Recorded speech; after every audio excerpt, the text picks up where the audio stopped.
All right.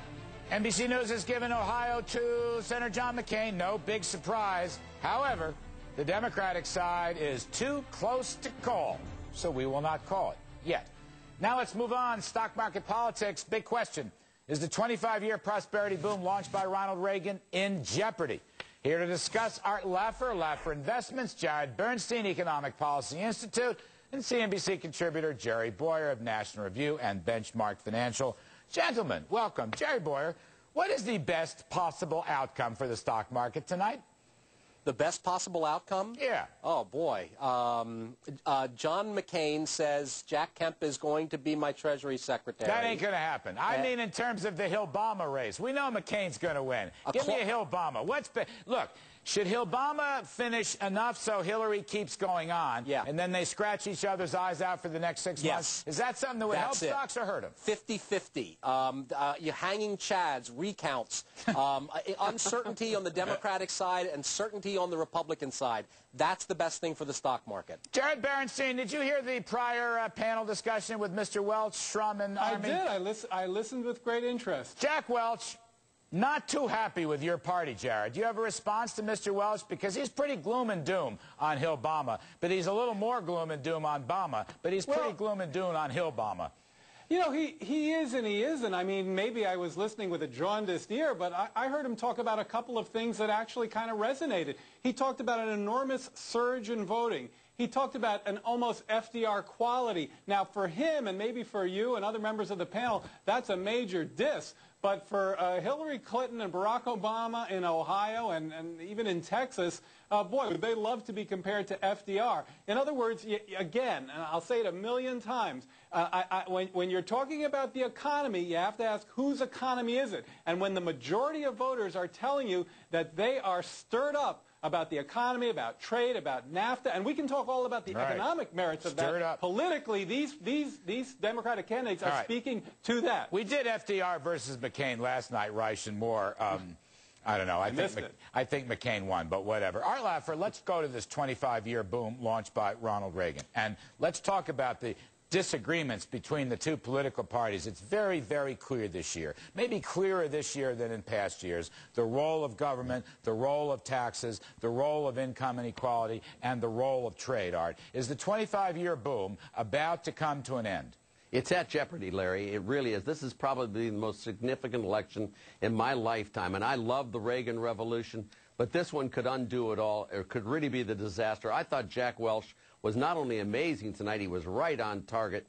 And, you know, if John McCain gets in, Larry, he's got to deal with a Democratic Senate that's liberal left-wing. He's got to deal with a House that's controlled by the Democrats. State legislature, he's got to deal with governors. He has really got his work cut out for him. You know, it's a tough, tough period, and I think it's the most important election in my lifetime. And that's Larry, a long lifetime. Can I ask Art and you one question, Larry? Why is it not the case, just logically, just empirically, that Bushonomics and supply-side economics is itself responsible for the end of the boom, for the current problems that we're in right now? Why would you talk about policies that are not even enacted? I want Jerry Bowyer to take a whack at that, and then Art. Good question. Because Bush doesn't run the Fed, and because Bush is not controlling the Congress anymore. If he were, then we'd have guaranteed extensions of his tax cuts, and so those things are in. So we have mismanagement at the Fed, trillions of dollars in tax cuts. Wait, you asked a question. Let me answer. Okay, and the tax cuts are in jeopardy. All right, Laffer, what's your quick take on this? Well, I think that's correct about Bush, and the tax cuts are pretty good and all that stuff. But I think Jared does have a point. You know, this administration has not been as strong, let's say, as Clinton was, where he did the capital gains tax cut, where you had NAFTA pushed through by Clinton. Bush cut the capital gains. Bush cut the capital gains. Bush has been a great free trader. Yeah, but nothing like Clinton. When Clinton did the 97 Act, Larry, that was amazing.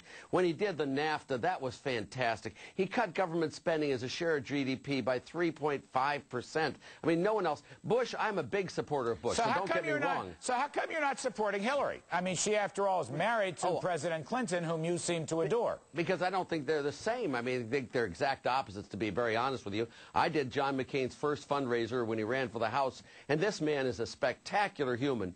And if there's anyone who can stand up to the slings and arrows of a super liberal left-wing Congress, I think John McCain can. But Boy, does he have his work cut out for him. Reagan had a really tough time, if you'll remember, in '82, Larry. It wasn't easy, and I really thought Reagan wouldn't keep it. But he did. John McCain's really got a tough job if he's elected. Let me get quick takes on the way out. Jerry Bowyer.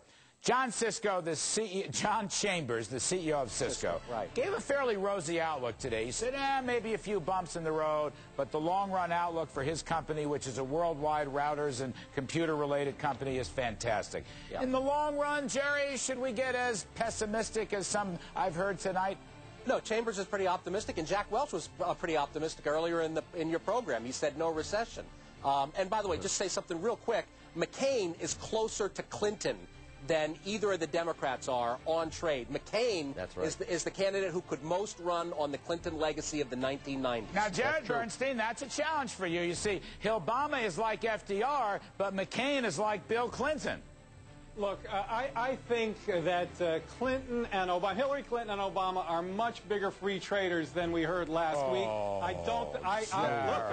don't think they're particularly. Jared, which language are you studying? Are you on the planet Earth? Did you hear what they've been trashing NAFTA? Hey, Larry, newsflash. Politicians pander sometimes. There's pandering and then there's lying. Yeah, you know what? Sometimes politicians do exactly what they say on the campaign trail. We're going to leave it there. Jerry Bowyer, Art Laffer, Jared Bernstein. Up next, Phil Graham. He's going to tell us what it's like to be McCain's economic brain. There's a tough responsibility. And John Harwood's going to join us again from Cleveland, Ohio. He's got some new numbers. And as always, we are firm believers in the Kudlow Creed. I believe free market capitalism is the best path to prosperity. You're watching Kudlow and Company on CNBC, first in business worldwide.